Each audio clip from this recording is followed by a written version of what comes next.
सभी भक्तों को राधे राधे। इस बार जो एकादशी आ रही है उसका नाम अजा एकादशी है। भाद्रपद माह के कृष्ण पक्ष में पड़ने वाली एकादशी को अजा एकादशी के नाम से जाना जाता है। अजा एकादशी कब है, पारण का समय क्या है, इसकी पूजा विधि, महत्व और कथा, इन सभी के बारे में आज हम आपको बताएंगे। वैदिक पंचांग के अनुसार 18 अगस्त को शाम 5:22 पर भाद्रपद माह के कृष्ण पक्ष की एकादशी तिथि प्रारंभ होगी। वहीं 19 अगस्त को दोपहर 3:32 पर एकादशी तिथि का समापन होगा। सनातन धर्म में उदया तिथि से गणना की जाती है। इस प्रकार 19 अगस्त को अजा एकादशी मनाई जाएगी। वहीं 20 अगस्त को अजा एकादशी का पारण किया जाएगा। अजा एकादशी के पारण का समय क्या है? 19 अगस्त 2025 को पूरे दिन अजा एकादशी का व्रत रखा जाएगा, जबकि व्रत का पारण अगले दिन 20 अगस्त 2025 बुधवार को होगा। 20 अगस्त को प्रातःकाल 5:53 से लेकर सुबह 8:29 के बीच अजा एकादशी व्रत का पारण करना शुभ रहेगा।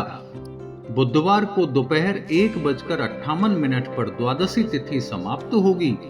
सनातन धर्म के लोगों के लिए अजा एकादशी के व्रत का खास महत्व है। अजा एकादशी के दिन भगवान विष्णु के ऋषि के स्वरूप की उपासना की जाती है। मान्यता है कि जो लोग सच्चे मन से अजा एकादशी के दिन व्रत रखते हैं और पूजा पाठ करते हैं, उन्हें पापों से मुक्ति मिलती है। साथ ही मृत्यु के बाद विष्णु लोक में स्थान प्राप्त होता है।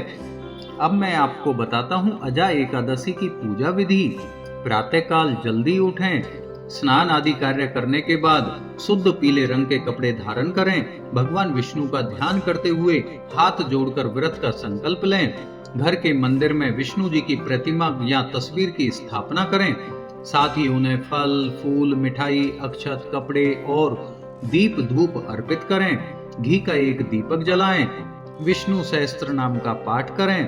अजा एकादशी व्रत की कथा पढ़ें या सुनें। अगले दिन व्रत का पारण करने से पहले दान करें। अजा एकादशी का महत्व। अजा एकादशी का बहुत ही ज्यादा महत्व होता है।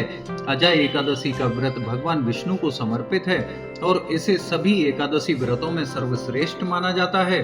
इस व्रत को करने से मनुष्य के सभी पाप नष्ट हो जाते हैं और उसे मोक्ष की प्राप्ति होती है। इसके अतिरिक्त अजा एकादशी का व्रत करने से व्यक्ति को धन, संपत्ति, सुख और समृद्धि की भी प्राप्ति होती है।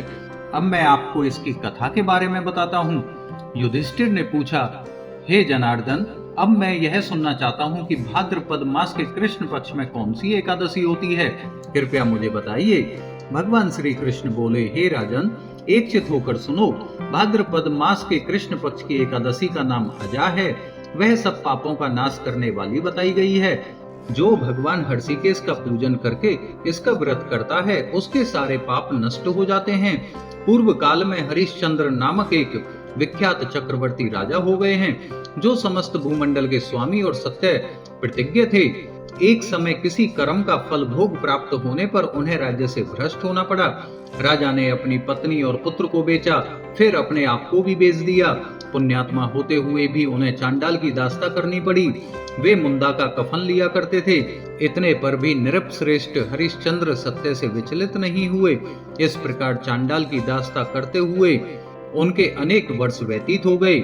इससे राजा को बड़ी चिंता हुई। वे अत्यंत दुखी होकर सोचने लगे कि अब क्या करूं, कहां जाऊं, कैसे मेरा उद्धार होगा। इस प्रकार चिंता करते करते वे शोक के समुद्र में डूब गए। राजा को आतुर जानकर कोई मुनि है उनके पास आए। वे महर्षि गौतम थे।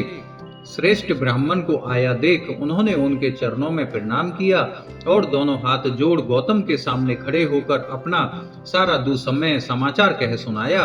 राजा की बात सुनकर गौतम ने कहा, राजन, भादों के कृष्ण पक्ष में अत्यंत कल्याणमयी अजा नाम की एकादशी आ रही है, जो पुण्य प्रदान करने वाली है।